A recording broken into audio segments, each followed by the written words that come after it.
From JBS Studios in Greater New York, this is the JBS News Update with Teisha Bader. I'm Teisha Bader with the JBS News Update for Wednesday, November the 16th, 2022.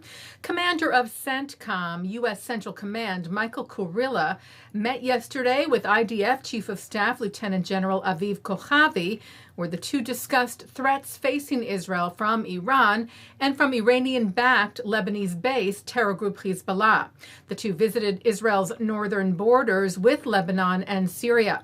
Kurilla said our strategic partnerships within the region, to include our long-standing ironclad partnership with the IDF, are critical to regional security and stability.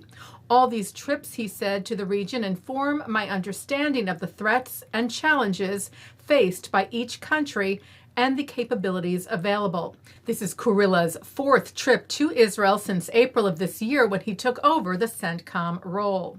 While in Israel, Kurilla also commented on a drone strike last night on an oil tanker affiliated with an Israeli billionaire off the coast of Oman. Iran is suspected of being behind the attack, which caused damage but no injury to the Pacific Zircon, which is operated by Singapore-based Eastern Pacific Shipping, a company owned by Idan Ofer.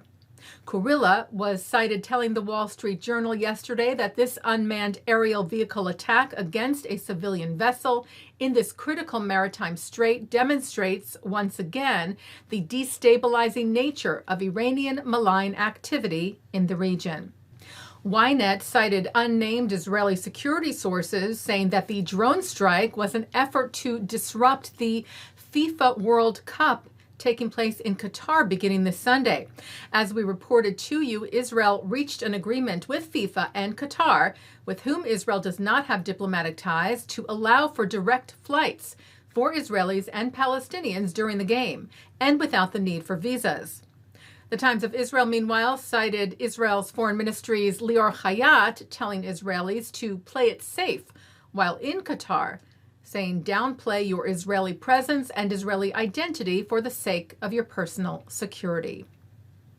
Well, after continuous delays, NASA's Artemis 1 successfully launched into space early this morning, carrying with it 3 test dummies and an Israeli experiment, marking, NASA tweeted, the beginning of a new chapter in human lunar exploration.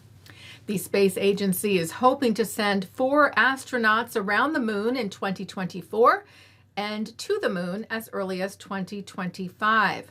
On board the flight today, radiation protection suits designed by Israeli company Stemrad, co-developed with Lockheed Martin, being worn by the mannequins to see how well they work to protect vital organs from gamma radiation.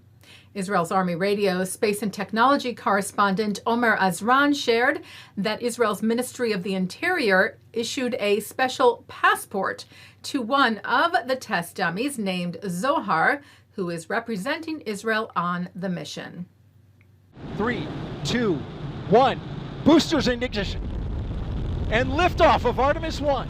We rise together back to the moon and beyond. The Washington Wizards are celebrating Jewish heritage at their game tonight against the Oklahoma City Thunder. The basketball team's forward Deni Avdija is Israeli, and the Wizards have a Twitter account in Hebrew as well. The event tonight is being sponsored for the first time by the Israeli Embassy. The Times of Israel cites Israel's ambassador to the U.S., Michael Herzog, saying this night is extremely important given the rise in racism in general and anti-Semitic rhetoric and incidents in particular, including in the world of entertainment and sports. Tonight, Herzog said, we celebrate the contributions of the Jewish community to the United States, which are a great answer to anti-Semitic hate in this country. Well, the nominees for the 2023 Grammy Awards were announced last night. Among the Jewish nominees, the JTA reports rapper-singer Doja Cat, nominated for 5 awards, including for Record of the Year, Best Solo Pop Performance, and Best Music Video. Renowned composer Hans Zimmer was nominated for Best Soundtrack Compilation for his work on Top Gun Maverick.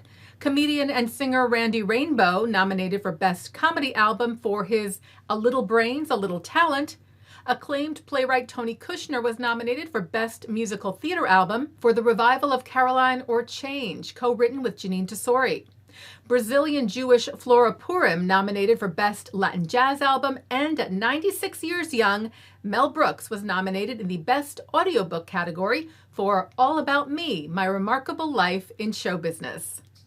Taking a look now at our programming for tonight on JBS for Wednesday, November the 16th.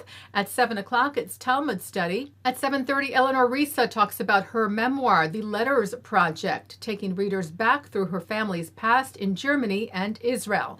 That's with Rabbi Avraham Bronstein from the Hampton Synagogue. At 8, Robert Siegel discusses the latest in cancer research, looking especially at links between cancer and genetics, with doctors Susan Domcheck, Larry Norton, and Yael Goldberg.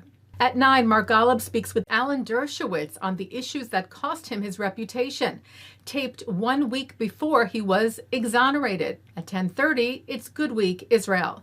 And coming up next, it's Thinking Out Loud. And that's the JBS News Update for Wednesday, November the 16th, 2022.